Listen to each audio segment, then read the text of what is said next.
Bienvenido. En esta clase vamos a revisar rápidamente cómo intervienen los sesgos cognitivos en nuestra vida cotidiana. Vamos a dar algunos ejemplos para que comiences a entender en mayor medida qué son los sesgos, cómo se visualizan en nuestro día a día. Bien, ¿cómo afectan en nuestras decisiones y percepciones diarias? Recordemos lo que vimos en la sesión anterior. Tenemos dos máximas de momento, o algunas más tal vez. Los sesgos son transversales a todos los humanos, es decir, no hay algunos a los que les aparezcan más de forma predeterminada, por decirlo así, ¿cierto? Son transversales, se pueden ver y nos afectan a todos en una u otra medida y no tienen que ver necesariamente con un problema cognitivo como tal. Si bien son una manifestación de errores en el procesamiento de la información, no son necesariamente producto de una enfermedad como tal. Esto quiere decir que no por tenerse o por demostrar sesgos cognitivos tienes alguna enfermedad psicológica o mental, ¿ok? Hay algunas enfermedades, recuerden, que sí están asociadas a algunos sesgos en particular, pero no son la causa de los mismos, ¿ok? Es un síntoma más. Y otra de estas máximas que vimos en la sesión anterior es que son inconscientes, es decir, tú no eres consciente, no lo haces por querer hacerlo, simplemente lo haces porque tu procesamiento mental, tu proceso cognitivo es así, ¿vale? El sesgo es una manifestación de este proceso cognitivo con errores. Entonces, para entender estos sesgos es crucial entender estos sesgos porque influyen en nuestras elecciones, desde algo tan simple como las compras diarias hasta decisiones importantes en la vida profesional y personal. Reconocerlo nos permite tomar decisiones más informadas y justas, y en lo que refiere a las pruebas de software, conocer estos sesgos nos va a permitir trabajar en herramientas, en técnicas para evitarlos en gran medida. No son evitables del todo, no, porque siempre vamos a estar sesgados de alguna u otra forma, pero sí podemos trabajar para minimizar su impacto. Por ejemplo, partamos con la familia. En el ámbito familiar es frecuente que los padres tomen decisiones sobre la crianza basándose en sus propias experiencias y creencias. Esto es algo que suena muy obvio, ¿cierto? Todos o la mayoría cría a sus hijos basados en sus propias experiencias, ya sea para bien o para mal, sin considerar otras perspectivas. Es decir, nosotros criamos basado en nuestras experiencias y creencias, siempre pensando que estas son las correctas, ¿ok? Esto no quiere decir, por ejemplo, una persona que fue maltratada no va a maltratar de por sí a su hijo porque eso va a considerar lo que es bueno. Bueno, hay algunos casos que sí, pero probablemente una persona maltratada no va a maltratar a su hijo, o se esperaría, le va a dar mucha libertad porque él piensa que el maltrato es malo, por ejemplo. ¿Ok? El maltrato es malo de por sí. Pero nótese estos dos ejemplos. Uno lo va a maltratar tal vez porque piensa que eso es la forma correcta, que así se aprende, ¿cierto? Todavía se escuchan gente de repente en los comentarios diciendo, oye, antes nos pegaban y éramos una generación más fuerte, esas cosas que se dicen. Pero también habrá otras personas que salgan de este maltrato, ¿cierto? Y a sus hijos no los toquen nunca. Y sean muy laxos con la crianza de los niños, y los niños hagan y deshagan, y esto se suele ver generalmente en niños que hacen pataletas y los papás los miran así como si fuera algo muy normal. No estoy diciendo que haya que pegarles a esos niños, no, nada que ver. Estoy diciendo que hay dos polos opuestos de la misma experiencia y ambos piensan que tienen razón, ¿vale? Ahí hay un sesgo. Por ejemplo, un padre que tuvo éxito en su carrera profesional podría insistir en que su hijo siga el mismo camino, ignorando las inclinaciones y talentos únicos del niño. Este es un ejemplo claro del sesgo de confirmación, donde el padre busca confirmar sus propias creencias sobre lo que él cree que es mejor. Él cree que su carrera, porque él fue exitoso, es lo mejor, entonces su hijo también tiene que seguir lo mismo porque eso es el camino que hay que seguir, ¿okay? Porque es lo correcto, lo mejor. Es un sesgo de confirmación del parte del padre que ni siquiera considera los talentos del niño porque él piensa que lo suyo es lo mejor, ¿vale? Es lo mismo, por ejemplo, esto se suele dar mucho y es algo muy natural, pareciera ser, en estos padres que crían a los hijos bajo un equipo de fútbol, por ejemplo. Oye, este equipo es el mejor, y lo fanatizan. ¿Y qué pasa si el hijo después es de otro equipo, ¿cierto? A lo mejor hay tensiones familiares, hay un problema, entonces es un sesgo bastante común. En el trabajo, otro ámbito en el que se pueden ver estos sesgos, en el ámbito laboral, estos sesgos pueden influir en la toma de decisiones y la evaluación del rendimiento. Solo por ejemplo, solo por poner 2 casos, se pueden ver en muchos más ámbitos.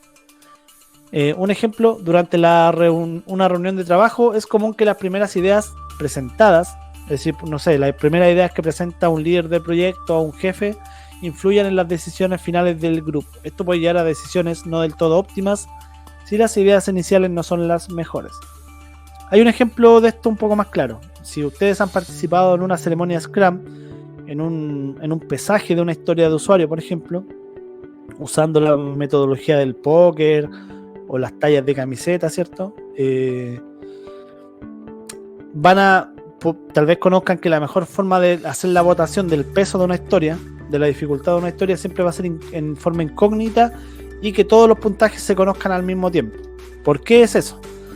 Porque generalmente, si la primera persona, si sabemos que como es una incertidumbre, generalmente lo que pesa o la dificultad de una historia tiende a ser una incertidumbre, ¿ok? Entonces, por ejemplo, si el líder técnico vota 5, es muy altamente probable que todos los demás voten 5, o algo muy cercano al 5.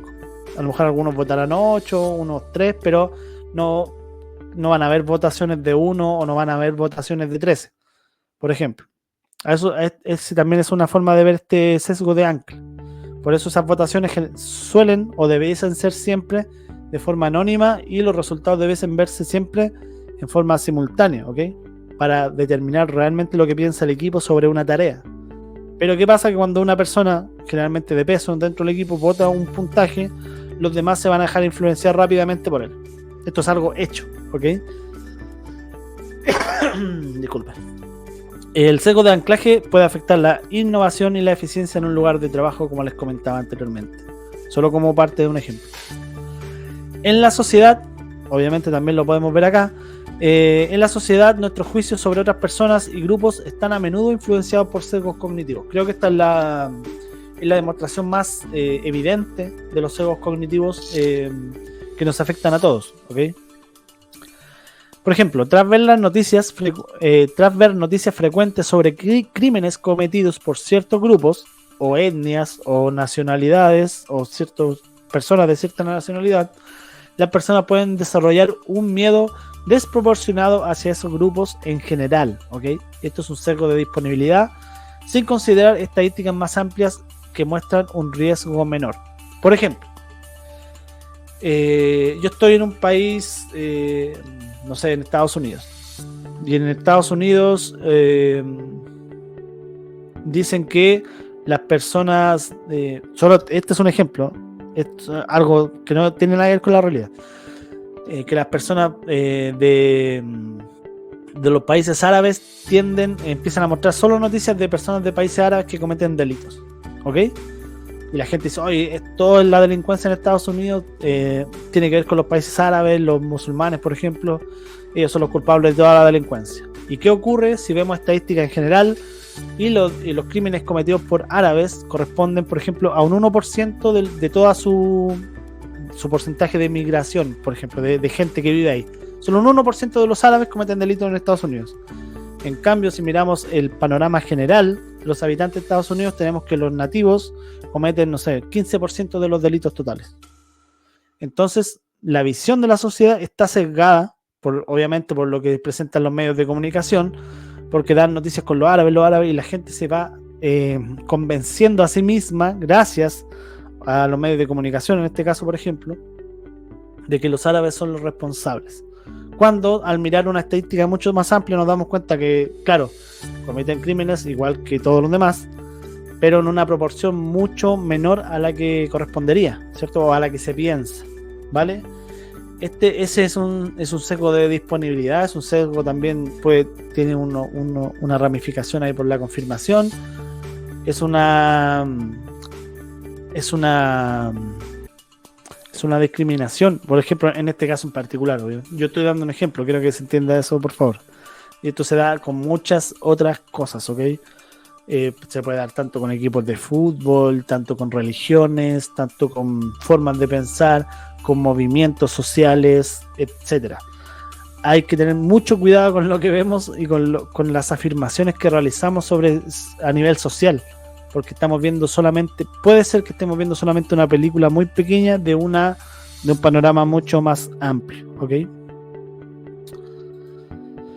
Y una breve conclusión respecto a estos sesgos. Ya vimos, por ejemplo, algunos ejemplos que en la familia, ¿cierto? En un núcleo pequeño, en un núcleo familiar, en un núcleo un poco más ampliado, que es el trabajo, estos ambientes laborales que probablemente pueden ser más amplios o menos amplios que la familia, y en general que en la sociedad, ¿cierto? Como breve conclusión, los sesgos cognitivos están presentes en todas las áreas de nuestra vida. Esto quiere decir tanto familia, trabajo, a nivel personal, conmigo mismo también soy muy sesgado. Desde la familia hasta el trabajo, a sociedad en general, van a afectar nuestras decisiones, nuestras maneras, de una forma sutil, pero siempre significativa. Eso también es una máxima, ¿cierto? Los sesgos son inconscientes, nos afectan de una forma muy sutil, apenas perceptible si es que no lo racionalizas, pero siempre va a ser significativa. Un sesgo, por ejemplo, en el ejemplo que recién daba de Estados Unidos, ¿cierto? Puede llevar a que alguien atente contra la vida de otro. ¿Sí? Es un sesgo marcado. Probablemente una persona muy nacionalista, una persona que se siente atemorizada por por ejemplo, por estos migrantes, podría cometer un crimen de odio, ¿cierto? Cuando su visión siempre fue sesgada, ¿cierto? Fue sesgada tal vez por el nacionalismo, por la prensa, por lo que él leía y se retroalimentaba, como hablábamos en la clase anterior, con información que se ajustaba a su visión particular del mundo. Él solamente veía noticias de que los árabes, por ejemplo, eran todos criminales. Y él se autoconvenció de que todos los árabes eran criminales. Cuando el 99%, esto es en el ejemplo que estoy dando, ¿cierto? Es una fantasía, eran personas inocentes, personas que iban a hacer su vida normal, ¿cierto? Pero él se autoconvenció, gracias a todas las noticias que leyó, a la información que buscó y que revalidaba sus propias creencias de que todos eran criminales y comete un crimen de odio. A eso me refiero. El sesgo puede ser desde algo tan pequeño como una compra en un negocio hasta algo tan significativo como esto, como un crimen, como una decisión de vida, como una decisión que afecte no solamente a ti, sino a tus familiares, a tus cercanos, al mundo que te rodea. Entonces, conocer estos sesgos nos va a permitir cuestionar nuestras suposiciones y buscar información diversa. Eso es lo importante, ponernos en diferentes perspectivas de la información para enriquecer nuestro conocimiento sobre un hecho en particular. En los términos de pruebas de software, hay una técnica que vamos a estudiar más adelante, que básicamente es esto, es ponernos en otras perspectivas de usuarios o de tester incluso, que van a mejorar nuestras pruebas de software buscando diferentes focos de un mismo problema, ¿ok? ¿Cómo la dificultad de eso? Ya puede verse a simple vista, ¿cierto? Porque nosotros somos nosotros. Ponernos en otras situaciones o simular que somos otras personas siempre va a ser un poco complicado. A algunas personas se les va a dar mucho mejor, a otras les va a costar mucho, pero ahí vamos a estar trabajando con ejemplos prácticos. Así que eso, nos vemos en la siguiente.